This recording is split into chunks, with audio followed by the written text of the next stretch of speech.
The Indian Prime Minister Narendra Modi has promised a strong response after a suicide bomber killed 46 soldiers in Indian-administered Kashmir on Thursday.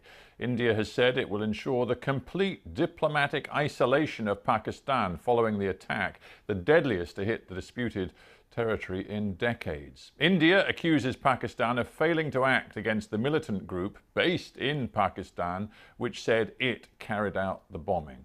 Well, we can go live now to our correspondent Sangeeta Maiska in Delhi. Sangeeta, over to you. Well, Stephen, here in Delhi this morning, tensions rising between the Indian government and the Pakistani authorities. The Indians today saying outright that they believe they have incontrovertible evidence that the Pakistani authorities knew that the terror attack was going to happen and that they are directly linked to it. The Pakistani government refuting those claims, calling them irresponsible and instead condemning the attack.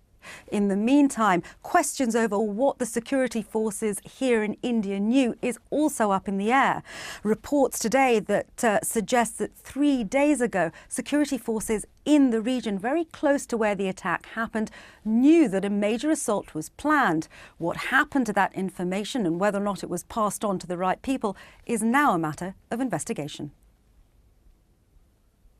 Mangled wreckage on a debris-strewn highway. All that's left in the aftermath of a massive attack launched by Islamist militants in which a suicide bomber drove a car packed with explosives into a bus carrying over 40 paramilitary personnel in Indian-administered Kashmir. No one on board survived, and with dozens more being treated in hospital for their injuries, officials have warned that number is likely to rise. This morning, India's Prime Minister warned that the attackers would not go unpunished.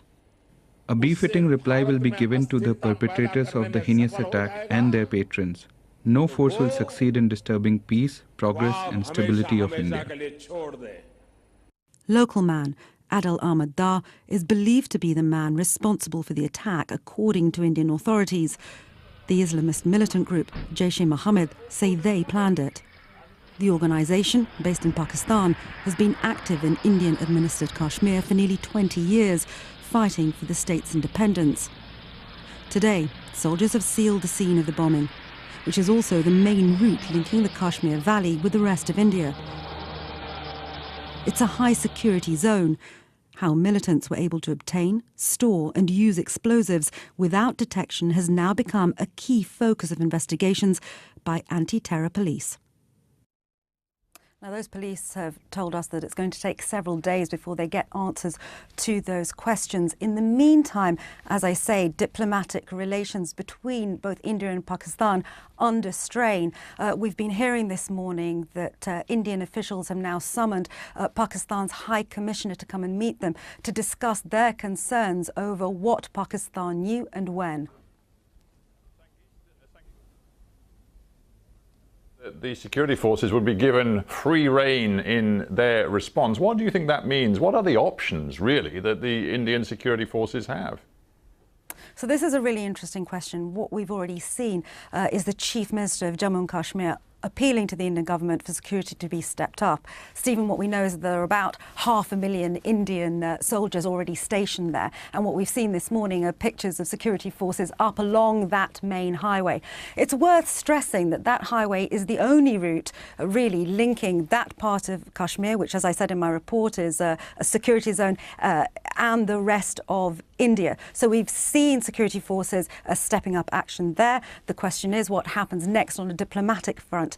We understand that Indian authorities will be appealing to the UN to have Pakistan declared a terrorist state. We know that they've tried that in the past 3 times, in fact, and on each occasion they were blocked by the Chinese.